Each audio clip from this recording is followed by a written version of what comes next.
Hi అండి, అందరూ ఎలా ఉన్నారు? Welcome to Latha DC vlogs. ఈరోజు నేనైతే మామిడి పండుతో స్వీట్ అయితే చేయబోతున్నాను. చూస్తున్నారు కదా, ఇది కొంతమందికి తెలుసు, కొంతమందికి తెలియదు. మామిడి తాండ్రా అండి. అయితే ఈ స్వీట్ కోసం నేను బాగా పండిన బంగినపల్లి మామిడి పండ్లను అయితే తీసుకున్నాను. ఇప్పుడు వీటిని బాగా శుభ్రంగా కడుక్కున్న తర్వాత ఇలా పైన తొక్క తీసేసుకోవాలి.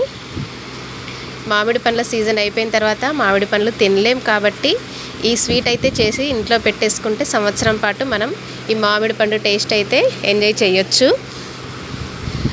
ఇలా బాగా పండిన మామిడి పండ్లనే తీసుకోవాలి. ఇప్పుడు వీటిని చిన్న చిన్న ముక్కలుగా కట్ చేసుకొని మిక్సీ జార్లో వేసుకోవాలి. ఇక్కడ నేను 5 మామిడి పళ్ళు అయితే తీసుకున్నాను. అంటే సుమారుగా కేజీ అయితే ఉంటాయి. ఇప్పుడు వీటిని బాగా మెత్తని పేస్ట్ లాగా అయితే పట్టుకోవాలి. వీడియోలో చూపిస్తున్నట్టుగా ఇలా పైన పేస్ట్ అయితే ఉండాలి. ఇప్పుడు స్టవ్ మీద ఒక బాండి పెట్టేసుకొని ఇందులో మనం ఇందాక మిక్సీ పట్టుకున్న మామిడి పండు గుజ్జు అయితే వేసుకోవాలి. ఇప్పుడు దీనికి స్వీట్ సరిపడా, దీనికి పంచదారకి కొలత అయితే లేదండి. స్వీట్ ఎక్కువగా తినేవాళ్ళు కొంచెం ఎక్కువగా వేసుకోవచ్చు. నేనైతే 1 కప్ అయితే వేసుకున్నాను. ఇప్పుడు వీటిని బాగా కలిపి సన్నని మంట మీద ఉడికించుకోవాలి.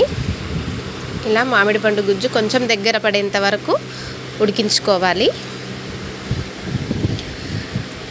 ఇలా ఉడికిన తర్వాత ఒక ప్లేట్కి నెయ్యి రాసుకొని ఆ ప్లేట్లో అయితే ఇలా ఈ మామిడి పండు గుజ్జుని వేసుకోవాలి.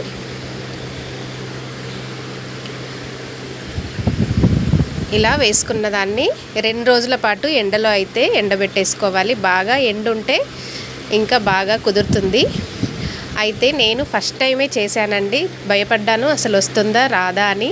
అయితే 2 రోజుల తర్వాత తీస్తే చూసారు కదా, పైన అయితే ఆరింది కానీ లోపల ఇంకా కొంచెం అలాగే ఉంది.